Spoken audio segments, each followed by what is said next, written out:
seeds today and expect to harvest oranges tomorrow. You can't plant unhealthy, unskilled, unrooted young people and expect your community to be competitive tomorrow or 5 years or 10 years down the road. So I think this initiative is so important, not only for today, but for tomorrow. Mike? Excuse me, I would say that if you're planning to do something like this, you need to think about what's the fence that you're going to put around it. Obviously, 4 counties is a lot. It's not 23 counties, but it's not 1 county either. So who's going to be involved? Is it going to be upper level management? Is it going to be boots on the ground, that type of thing? I will tell you this, that Bill and I and Nathan, our throats are sore from telling the story over and over and over again, meeting with superintendents, college presidents, and others, and telling them, well, first of all, what is my future NC, and why are we doing this? And quite frankly, having people say, oh boy, another initiative. Well, we have to really sell them on the meaning of this and the fact that it's something that needs to be done collaboratively. I live in Asheville. People in Transylvania County don't necessarily care that I live in Asheville, or they want something that benefits Transylvania County. So it cannot be a centralized effort. It needs to be all hands on deck. Okay, Sherry? In order to fill the high-paying jobs that we have available, we have to get the community and parents to debunk the myth that the only way to a better life is to obtain a 4-year degree.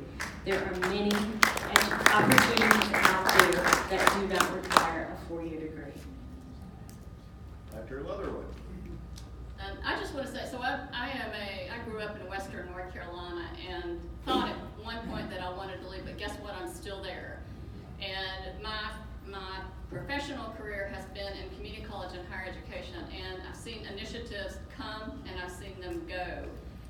But this one to me should be and is the most impactful initiative. We need staying power. We need it to stay with us. We need to stay focused on it. It's a long term. But I would say that if we can do this work and we can move the needle, then we can, Western North Carolina, we're going to do our part. We're going to set a goal. It's going to help this state. And we hope that the rest of the regions in the state will follow and do the very same thing that we're trying to do. And it's difficult work, but you need to know that in Western North Carolina, we're committed to doing our part. Okay. Thank you, panelists. I'm going to conclude just by mentioning 2 variables that I think we've all agreed with. One variable is that we live in an increasingly interconnected world, that we are not in silos, that the average student goes to 4 colleges before they graduate from a college. I met 2 or 3 of you in the audience that started at AB Tech or another community college and migrated to this school or that school. We are an interconnected world, so to think in terms of silos doesn't work. The other thing that really drives us is how do we build the future for the region. This is a futuristic exercise. This isn't an exercise of meeting immediate needs. It's how do we build our future for our families and our grandchildren and others within the community. And I think those are the variables that are really driving our interest. We will have a challenging time because people, A, don't understand the goal yet.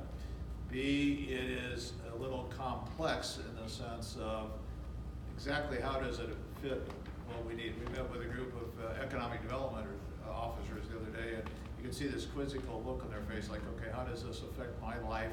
You know, what is it going to change? So we have a big education job, and as we go through this, we're going to find that it's going to affect preschool, it's going to affect college completion. How do you reduce the dropout rates of students in college?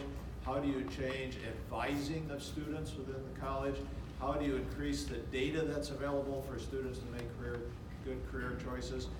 This is a very broad and comprehensive initiative. And like Evel Knievel, we're on our motorcycles.